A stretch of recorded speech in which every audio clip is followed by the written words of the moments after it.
Në mesin e tetorit 2001, zhdukja misterioze e 3 studentëve çek ishte kthyer tashmë në një ngjarje që kishte tërhequr vëmendje të veçantë jo vetëm në Shqipëri, por edhe në vendlindjen e të humburve në Republikën Çeke.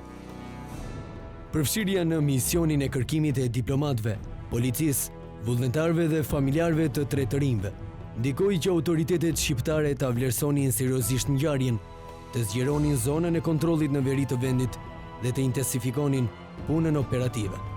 Më datë 12 tetor 2001, në drejtorinë e policisë për qarkun e Shkodrës, erdhi një informacion që ngjalli shpresë të madhe se 3 studentët çek ishin ende gjallë. Një inspektor policie nga zonat periferike të Shkodrës informoi se kishte kontaktuar 3 turistë të huaj, të ngjashëm me të dhënat e 3 studentëve çek, në afërsi të urës së mesit. Inspektori i policisë raportoi te prorët e tij se më datë 11 shtator, gati 26 ditë pasi ishin parë për herë të fundit 3 studentët çek në kishën e fshatit Lotaj, kishte ndeshur në rrugë 3 shtetas të huaj, 2 djemë dhe një vajzë me çanta shpine me veshje tipike alpinistësh. Ai nuk ishte mundur të komunikonte me të huajt për shkak se flisnin një gjuhë të pakuptueshme për të. Por polici ishte marrë vesh me shenja për destinacionin e 3 të huajve dhe pasi kishte kuptuar se ata donin të arrinin në qytetin e Shkodrës, i kishte marrë në autoveturën e tij. Të 3 të huajt, polici i kishte transportuar deri në qendër të Shkodrës, nga ku më pas ata ishin larguar duke e përshëndetur. Pasi kishte marrë vesh për operacionin e kërkimit në zonën e Thethit dhe Dugagjinit, inspektori i policisë ishte kujtuar për këtë takim dhe raportoi në drejtorinë e policisë. Sipas policit, 3 personat që kishte transportuar nga ura e mesit në Shkodër ngjanin me të dhënat e studentëve çek, por ai nuk ishte shumë i sigurt nëse kishte takuar pikërisht studentët e zhdukur. Koha në të cilën inspektori i policisë pretendonte se kishte takuar 3 studentët çek ishte shumë e largët nga momenti kur ata ishin parë për herë të fundit në fshatin Lotaj. Për këtë shkak, dëshmia e inspektorit të policisë u mor me rezervë dhe pas një verifikimi të hollësishëm nuk mbështetej nga dëshmitar apo të dhëna të tjera të besueshme.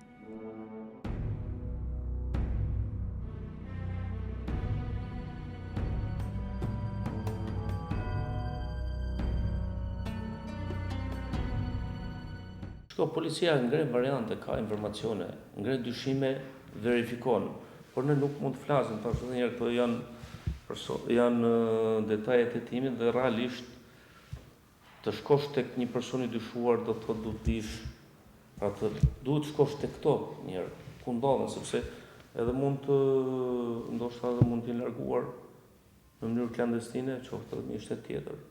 Pra nuk i ditë, pra këto janë hipoteza që ngrihen nga ana e policisë dhe normalisht këto hipoteza do të verifikohen me punë, me hetim, me deklarime, me të gjitha pra metodat dhe mënyrat e punës. Por policia kriminale për mua duhet të përqendrohet qoftë edhe në Ministrinë e Rendit, por qoftë edhe në drejtorinë e policisë Shkodrës, ka struktura të cilët ka dhe specialistë, të cilët në qoftë se do të bëhet një punë e vazhdueshme, unë mendoj që do të arrijë një konkluzion, sepse tash në Shqipëri nuk mendoj se ka ngel gjë pa u zbuluar pak nga ana operative.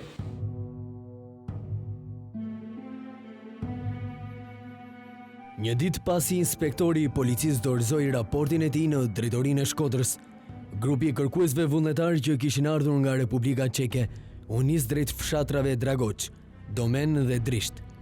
Furistradat e tyre të mbështetura dhe nga punonjës të policisë lokale nisën një kontroll në të 2 anët e rrjedhës së poshtme të lumit Kir. Por kontaktet me banorët e zonës nuk dhanë asnjë rezultat konkret. Një ditë më pas, më 14 tetor 2001, nëna e 2 vëllezërve Pavelka, Helena dhe disa shokë të tyre vendosën që të bëjnë një apel publik në media për të kërkuar ndihmën e çdo qytetari që kishte kontaktuar apo kishte dijeni se çfarë kishte ndodhur me 3 studentët. Ata kontaktuan me përfaqësues të mediave lokale dhe korrespondentë të mediave qendrore të atachuar në Shkodër. Apeli i nënës së Mihal dhe Jan Pavelkës u transmetua nga televizioni lokal i Shkodrës, ndërsa gazetat kombëtare në Tiranë publikuan një ditë më pas një raport të zgjeruar në lidhje me ngjarjen dhe ndihmën që kërkohej prej qytetarëve. Gjatë ditëve në vazhdim vullnetarët e ardhur nga Çekia dhe policia lokale e përfshirë në këtë operacion kërkimi shkelën disa fshatra të thellë në zonën e Dukagjinit, por pa patur ndonjë rezultat konkret. Në datë 18 tetor, nëna e dy vëllezërve Pavelka dhe vullnetarët e ardhur nga Çekia patën një takim me zyren e OSBE-s në qytetin e Shkodrës, duke kërkuar dhe ndihmën e tyre në lidhje me këtë çështje. Më datë 19 tetor 2001, grupi i kërkuesve vullnetar u largua me traget nga Durrësi në drejtim të Italisë dhe një ditë më pas mbërriti në qytetin Revnic të Republikës Çeke. I gjithë informacioni i mbledhur në terren dhe nga kontaktet me policinë shqiptare apo diplomatët e huaj të atashuar në Shqipëri, u vendos të publikojë në një faqe interneti nga ku mund të shihej në disa gjuhë të huaja.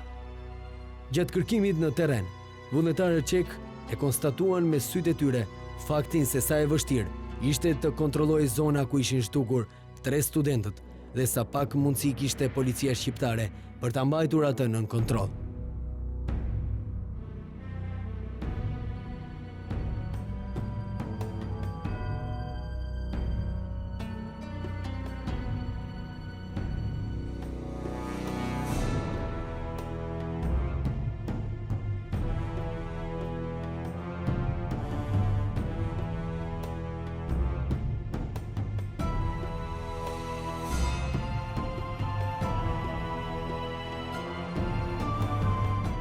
Në fakt, aty kishte shumë variante, shumë informacione dhe filluan verifikimet e tyre. Është bërë një punë shumë e madhe nga strukturat e policisë Shkodrës për kërkimin e tyre në terren.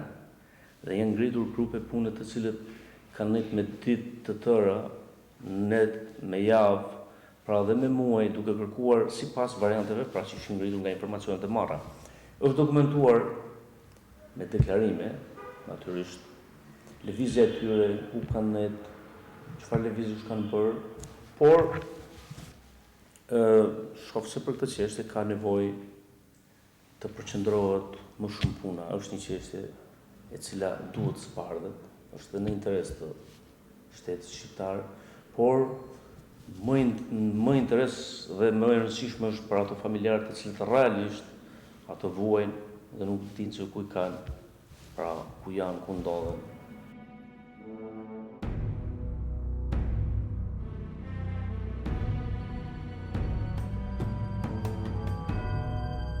Sensibilizimi i veçantë që treguan mediat çeke për ngjarjen dhe raportet e disa mediave prestigjioze ndërkombëtare, duke përfshirë dhe agjencinë e lajmeve Reuters, patën ndikim të madh deri dhe te presidenti dhe Parlamenti i Republikës Çeke.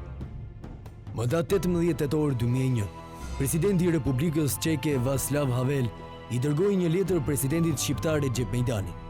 Haveli kërkonte kolegut të tij Mejdani të ndikonte personalisht në hetimin e kësaj ngjarje që kishte shkaktuar shumë shqetësim në Republikën Çeke dhe njëkohësisht kishte krijuar një imazh as pak të mirë për Shqipërinë. Të njëjtën bëri dhe kryetari i Senatit Çek, Peter Pitart, i cili i dërgoi një letër kryetarit të Parlamentit të Shqipërisë. Interesimi i autoriteteve më të larta çeke në lidhje me ngjarjen bëri që të ndihej menjëherë efekti në operacionin e kërkimit në terren. Menjëherë u urdhërua nga Drejtoria e Përgjithshme e Policisë së Shtetit që të niste një kërkim më i hollësishëm nga drejtoritë e policisë së qarqeve Shkodër dhe Kukës. U zhvilluan kërkime në zonat e thella të Alpeve dhe në trevat fqinje me to nga komisariatet e rretheve Shkodër, Malësi e Madhe, Puk dhe Tropoj. Madje në disa raste në zonat përreth komunave të Shalës, Shoshish, Pultit dhe Lekbibajt u kontrollua dhe me helikopter, por nuk pati rezultat konkret. Shkoj, janë bërë kreje në për shpella. Shpellat e zonës të Dukagjinit, deri në zonën e Lekbibajve shkuar. Realisht është ndjekur pothuaj edhe itinerari i lëvizjes së këtyre, por edhe dyshimet e ngritura, pra në vende të cilet për shkak të kuriozitetit ato mund të bërë për edhe një humnere apo një janë bërë shumë, sepse ajo zonë është realisht zonë shumë e vështirë. Zonë me shpella, zonë e pa imagjinueshme nga dikush tjetër që është këtu. Dhe janë bërë krepe, janë bërë kërkime shumë të mëdha.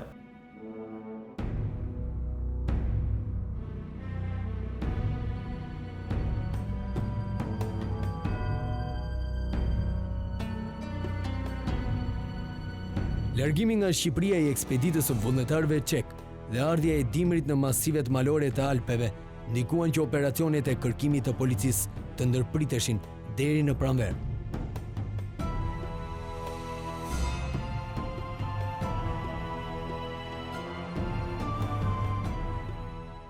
Tu nuk mund të flitet e detaje konkrete sepse ato i përkasin një jetimi i cili besoj që du t'jetë duke vazhduar për gjetjen e këtyre. Du të them që aty është dokumentuar që këto janë futur në territorin e Republikës Shqipërisë, kanë lëvizur në zonën e Rthethit dhe më pas pra janë zhdukur. Nuk mund të flasim realisht dhe dalim në një konkluzion se çfarë ka ndodhur me ta, përderisa akoma nuk janë gjetur. Ka variante, ka informacione, kërkohet punë. Unë shfrytëzoj momentin që nëpërmjet televizionit tuaj të bëj thirrje organeve të specializuar, strukturave të policisë, që të mos e lënë këtë punë, por ta vazhdojnë deri në verifikimin e plotë të gjithë varianteve të ngritura. Praktika ka treguar se po qëse realisht përqendrohesh me shumë forca, në vazhdimsi të një çështje, normalisht pak nga ana operative, pak gjëra kanë ngel pa dalë në Shqipëri.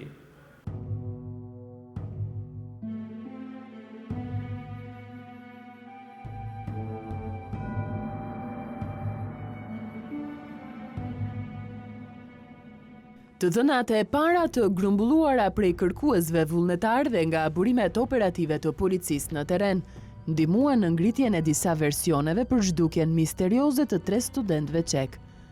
Versioni i parë ishte ai ngatërimi të rrugës nga 3 studentët dhe dalja e tyre drejt një shteti fqinj me Shqipërinë, jo nëpërmjet pikave të kalimit kufitar. Për shkak të mosnjohjes së terrenit, 2 vëllezërit Pavelka dhe mikesha e tyre Lenka Tuçkova mund të kishin ngatruar rrugën në masivet malore të Alpeve, duke dalë pa dashje në zonën e Vuthajt në Malin e Zi. Por nga kërkimet dhe verifikimet e kryera prej autoriteteve malazeze, ky version u hodh poshtë. E njëjta gjë rezultoi edhe me mundësinë e kalimit të tyre nga Tropoja drejt Kosovës. Autoritetet e UNMIK-ut në Prishtinë kthyen përgjigje zyrtare duke saktësuar se Mihale Jan Pavelka dhe Lenka Tuçkova nuk ishin hyrë në territorin e Kosovës. Të njëjtën përgjigje sollën edhe autoritetet greke, italiane dhe ato maqedonase. Madje edhe Ministria e Jashtme e Bullgarisë hartoi një raport zyrtar ku konfirmonte se 3 studentët çek nuk ishin hyrë në territorin e saj. Versioni i dytë ishte ai humbjes së 3 studentëve çek në ndonjë humner të thellë në Alpe apo ndonjë shpellë malore. Por nga kërkimet e shumta që janë kryer deri tani, duke përfshirë edhe fluturimet nga ajri me helikopter, nuk është konstatuar asnjë gjurmë kufomave apo veshjeve të tyre. Versioni i tretë, se çekët mund të jenë sulmuar nga egërsirat në masivet pyjore të zonës, bie poshtë për shkak të kohës kur ka ndodhur zhdukja e tyre. Banorët e zonës të Thethit dhe Edukagjinit dëshmojnë se nuk ka ndodhur që egërsirat të sulmojnë njerëzit gjatë muajve të nxehtë të verës, e aq më tepër në gushtin e vitit 2001. Gjatë kësaj periudhe të nxehtë të vitit, në bjeshkët e Alpeve qëndrojnë kopete baktive, kështu që kafshët e egra, si ujku apo ariu, nuk kanë vështirësi për të gjetur ushqim. Versioni 4 është ai i vrasjes së 3 të rinjve për arsye grabitje nga persona me precedent penal në zonë. Në të vërtetë, në zonën e Thethit dhe Edukagjinit, jo vetëm pas vitit 1997, por edhe më parë janë strehuar shumë persona në kërkim. Pamundësia për të kontrolluar zonën nga policia, për shkak të mungesës së infrastrukturës, e ka ndihmuar gjithnjë këtë kontingjent personash në kërkim që t'i fshihen drejtësisë në fshatrat e thellë të Alpeve. Madje rrezikshmëria e këtij kontingjenti kriminal që fshihej në këto zona ishte shumë më e madhe pasi ata ndjeheshin të sigurt se nuk do të goditeshin apo zbuloheshin nga policia. Në qendrën e komunës së Shalës, në fshatin Breglum, janë parë gjithnjë persona që kanë patur probleme me drejtësinë. Madje në jo pak raste aty zbrisnin për të marrë furnizime apo për të kontaktuar me persona të tjerë edhe të kërkuar nga zonat e thella të Tropojës, si Lek Bibaj dhe Nikaj Mërturi. Duke parë që 3 studentët çek ishin në moshë shumë të re dhe pa udhërrëfyes, elementë të tillë mund të kishin shfrytzuar mundësinë për t'i grabitur. Familjarët e 3 studentëve çek kanë deklaruar se fëmijët e tyre kanë patur shuma simbolike me vete, ajsa të përballonin udhëtimin nëpër Ballkan. Duke ditur problemet me sigurinë, ata kishin marrë me vete shuma modeste parash që nuk i kalonin të $1.000.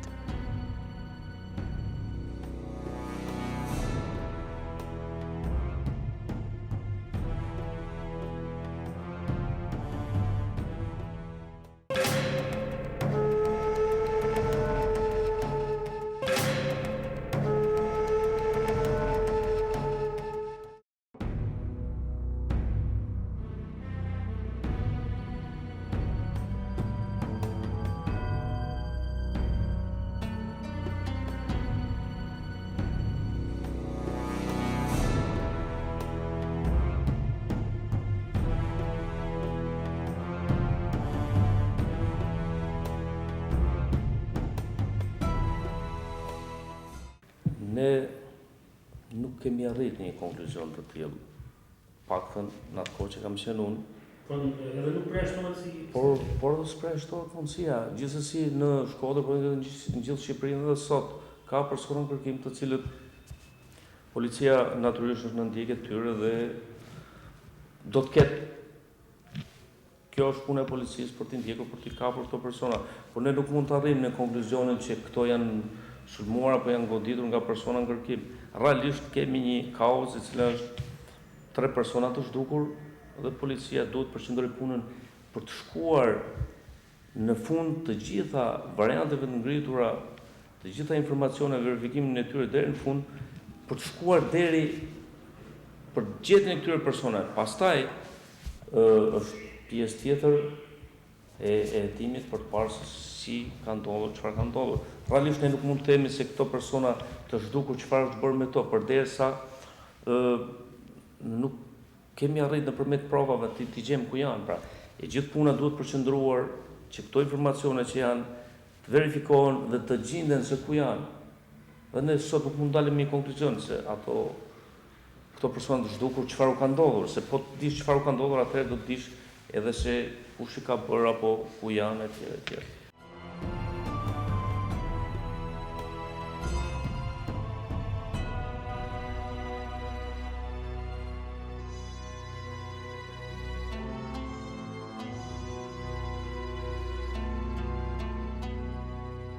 Tentativa e radhës për të kërkuar 3 studentët çek u bë sapo shtigjet malore të qafë tërthorës dhe Dukagjinit u hapën nga bora. Në fillimin e pranverës të vitit 2002, nga data 1 deri në 10 mars, drejt zonës së Thethit dhe Dukagjinit, u nis një ekspedit tjetër me kërkues vullnetar. Këtë radhë nis më umor nga një grup murgeshas franceskane të Shkodrës. Ato shihnin kërkimin e 3 studentëve çek të zhdukur pa lënë gjurmë në veri të Shqipërisë si një mision human. Murgeshat zhvilluan kërkime në disa fshatra, si dhe takuan shumë banorë të zonës, por pa mundur të kenë rezultat.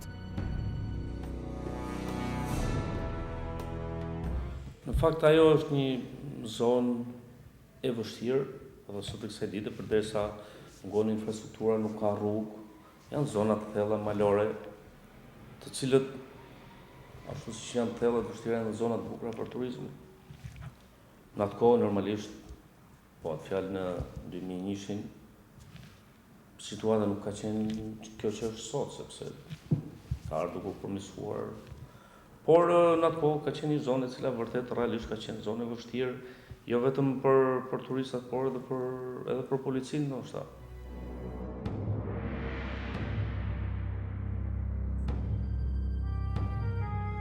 Ardhja e pranverës në Alpe nxiti rifillimin e kërkimeve në terren për zhdukjen e 3 studentëve çek.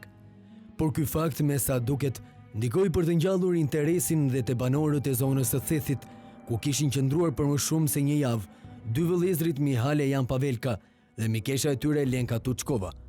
Ndërsa vullnetarët, murgeshat katolike dhe policia intensifikuan kërkimet në fshatin Theth, ndodhi një tjetër ngjarje e rëndë, e cila ngjalli dyshime të forta. Më datë 7 prill 2002, u ekzekutua barbarisht në banesën e saj mësuesja e fshatit Theth Mira Çarku. Për koincidencë, viktima kishte qenë përkthyesja dhe shoqëruesja e 3 studentëve çek gjatë qëndrimit të tyre në Theth në gushtin e vitit 2001. mund të themi se mes dy ngjarjeve ka patur një lidhje, thash aty nga strukturat e policisë, po, për çka kohë që s'është e provuar, por nga ana e strukturave të policisë së shtetit për këtë, jo vetëm për këtë çështje, por për shumë çështje tjera, kur fillon hetimi ngrihen disa variante, disa versione. Dhe versionet fillojnë duke rënë nga verifikimi i tyre. Pra u shkohet një version tjetër dhe normalisht përderisa sot pas kaq kohësh nuk janë zbuluar, do të thotë që nuk e di se sa janë verifikuar këto versione dhe çfarë ka bërë. Aktualisht nuk jam i mirë informuar për punën në lidhje me këtë. Por në kohën që kam qenë unë, ne kemi bërë punë, pra kemi dokumentuar, kemi hapur një dosje dhe kemi bërë punë kërkimore me grupe, jo njëherë, po flas paktën në një rast 2 javë kam lanë bashkë edhe vetë kam shkuar forcat e policisë duke kontrolluar versionet e ngritura, sepse kishte shumë versione. Dikush thuaj se mund të kenë ramën e shpellë, dikush mund të kenë kaluar kufirin. Pra janë shumë versione të tilla të cilët këto duhen verifikuar me punë, duhen provuar me prova.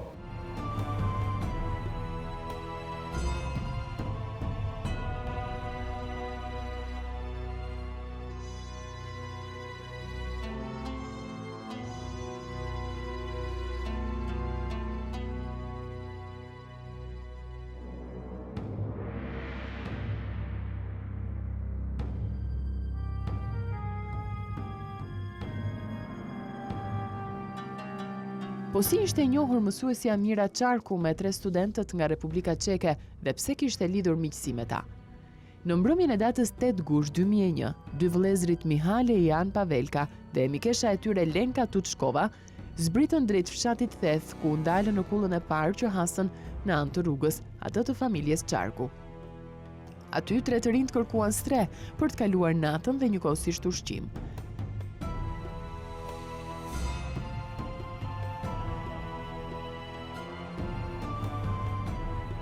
Gjatë qëndrimit në këtë kull, ata kanë njohur edhe 23 vjeçarin Mican Çarku, por kanë patur vështirësi komunikimi me të për shkak të gjuhës. Të nesërmen e datës 9 gusht 2001, 3 të rinj për shkak të vështirësisë në komunikim me të zotët e banesës ku ishin strehuar, dhe ndoshta edhe për ndonjë arsye tjetër të panjohur, u zhvendosën në kullën më të afërt me të, pikërisht aty ku banonte mësuesja e shkollës 8 vjeçare të fshatit Theth, Mira Çarku. Ky e fundit ishte vajza e xhaxhait e Mican Çarkut dhe komunikonte në gjuhën angleze me studentët. Kushtet e kullës së saj ju duken më të pranueshme 3 të rinjve nga Çekia.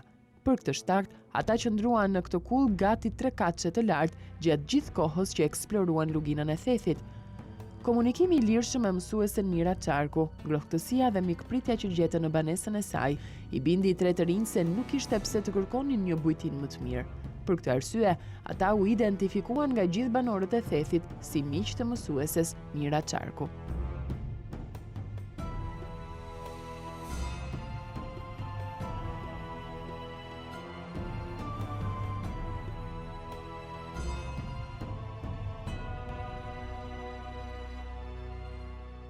Gjatë udhëtimit që ata kanë bërë nga Thethi në drejtim të Lotajt dhe në vazhdim, mendohet që ata të kanë kontaktuar me djalin e xhaxhait të Mihill Çarkut, Mican Çarku. Pikërisht ky person 6 muaj pas zhdukjes pa lënë gjurmë të 3 studentëve çek, u arrestuar nga policia për vrasjen e gocës xhaxhait të tij, mësueses Mira Çarku, e cila dyshohet që ka patur dieni të saktë se cili ka qenë destinacioni i fundit i 3 studentëve çek dhe po ashtu cili ka qenë udhërofyesi apo shoqëruesi i tyre gjatë këtij udhëtimi. Vrasja në banesën e vet të mësueses Mira Çarku zhduku dëshmitare më të rëndësishme që mund të provonte se ku ndodheshin eksaktësisht trupat e 3 studentëve çek. Pikërisht ky mund të jetë dhe shkaku për të cilën ajo u ekzekutua në banesën e vet me 2 plumba nga çuni i xhaxhait. Gjatë ceremonisë mortore për Mira Çarkun, autori i vrasjes ka marrë pjesë në këtë ceremoni mortore dhe u arrestua nga policia vetëm 4 ditë më mbrapa. Gjatë seancës speciale hetimore, ai ka dhënë informacion se ku e ka fshehur armën e krimit dhe se ishte ai autori i vrasjes. Por në të vërtetë ai ka fshehur motivin dhe sipas tij vrasjen e kishte kryer thjesht sepse goca xhaxhait e zbuloi në tentativën që ai po tentonte të grabiste banesën e vet. E jema e mësueses Mira Çarku, po atë ditë ka qenë në një ceremoni martore dhe në momentin që është kthyer në banesë ka gjetur vajzën e vet të shtrinë në mes shtëpisë me 2 plumba ngjoks.